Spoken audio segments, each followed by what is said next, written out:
کہ یہ حدیث صحیح نہیں ہے. اگر آپ یہ ریکارڈ پر نہیں چھوڑیں گے تو جو وضع کرنے والے ہیں وہ اپنی طرف سے پھیلاتے رہیں گے. یہ تو دنیا میں ایک سلسلہ چلتا رہے گا. اور دوسری بات یہ ہے کہ یہ جتنے محدثین گزرے ہیں, جو پچھلے کتب لکھنے والے علماء گزرے ہیں, وہ کسی چیز میں خیانت نہیں کرتے تھے. اصل میں ان کے پاس جو چیزیں من عن آتی تھی وہ ساری ریکارڈ پر لے آتے تھے, ان کو لکھ دیا کرتے تھے. اب اگر کسی حدیث کے بارے میں ہم کہ صحیح نہیں اور اس کو کتاب سے نکالیں تو یہ تو اس مصنف کے ساتھ بھی خیانت کرنے والی بات ہے, کیونکہ غلط روایت نقل کی, غلط نہیں نقل کی, اس نے نقل کر کے اس کو نوٹ کر دیا کہ یہ غلط ہے. یہ تو اس کا احسان ہے, اس نے بتا دیا نا. اس کو اس علم پر ایک ملکہ حاصل تھا, اس فن پہ عبور حاصل تھا, اس نے اس کی وضاحت کر دی. اس لیے یہ سوال نہیں اٹھانا چاہیے اس کو کتاب سے اچھا بعض دفعہ مفہوم سمجھنے میں غلطی ہے.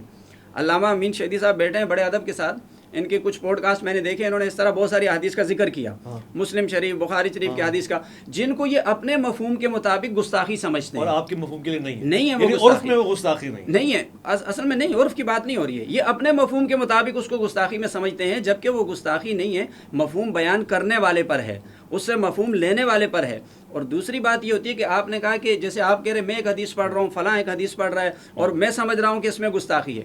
بات یہ ہے کہ ہر شخص کا وہ لیول بھی نہیں ہے کہ وہ کسی حدیث کو پڑھ کے سمجھ سکے کہ اس کا صحیح مفہوم کیا ہے. اس کے اوپر باقاعدہ خود حدیث پاک موجود ہے. حضرت علی کرم اللہ وجہ الکریم نے یہ فرمایا کہ لوگ ہر شخص کے سامنے ہر حدیث نہیں بیان کرو. فرمایا کہ ہر شخص کے سامنے ہر حدیث نہیں بیان کرو کہ جس سے لوگ متنفر ہونے لگے, اس لیے کہ ہر شخص کا علمی لیول وہ نہیں ہے, اس کی ذہنی سطح وہ نہیں ہے. اب کچھ حدیث کچھ چیزیں وہ ہوتی ہیں جو صرف اکیڈمی سطح پر ہی بیان کرنے کی ہیں, اس لیے کہ وہاں پڑھنے والے سمجھنے والے ان کی ذہنی سطح وہ ہوتی ہے, وہ اس کا مفہوم سمجھ سکتے ہیں. جب آپ پبلک میں بیٹھ کر ہر بات بیان کریں گے تو وہ ان کے سمجھنے کے لیول کی نہیں ہے, اس سے لوگوں میں فتنہ پھیلے گا. تو اس لیے اس کو اس انداز سے دیکھنا چاہیے. اس سے الحاد پھیلے گا نہیں پھیلے گا, یہ سنو بھی بتا دیں. نہیں, الحاد کیوں پھیلے گا؟ ہم حدیث کی طرف جا رہے ہیں, جب حدیث کے اوپر چل رہے تو کیسے الحاد پھیلے گا؟ اس وقت آپ کے پاکستان کے بڑے بڑے بعض مفتیان کرام کے بچے ٹاپ کے ملحد ہیں, یہ آپ بھی بہت اچھی طرح جانتے ہیں. اگر کوئی اور غلط, اس کی وجہ ہمارے اسی طرح کے مسائل ہیں جس کو مولوی حضرات اسی طرح سے ایکسپلائٹ کرتے ہیں, جذباتیت کے ساتھ, بغیر سوچے سمجھے, اور صرف سامنے والے کو یا اپنے دائیں بائیں کو یا اپنے مخالف مسلک کے کسی بندے کو نیچا دکھانے کے لیے. یہ جو رجحان ہے نا, میں پہلے ٹائم سے اب تک یہ ثابت کرنے کی کوشش کر رہا ہوں, اس رجحان کو ختم کریں, علمی حوالے سے علمی مسائل کا علمی جواب دیں, شدت پیدا نہ کریں. یہ آپ کو بھی لے ڈوبے گا اور آپ کے دین کو بھی لے ڈوبے گا. اس وقت الحاد کا جو خطرہ پاکستان کے اندر ہے وہ یورپ میں کم ہے, یہاں پر زیادہ ہے.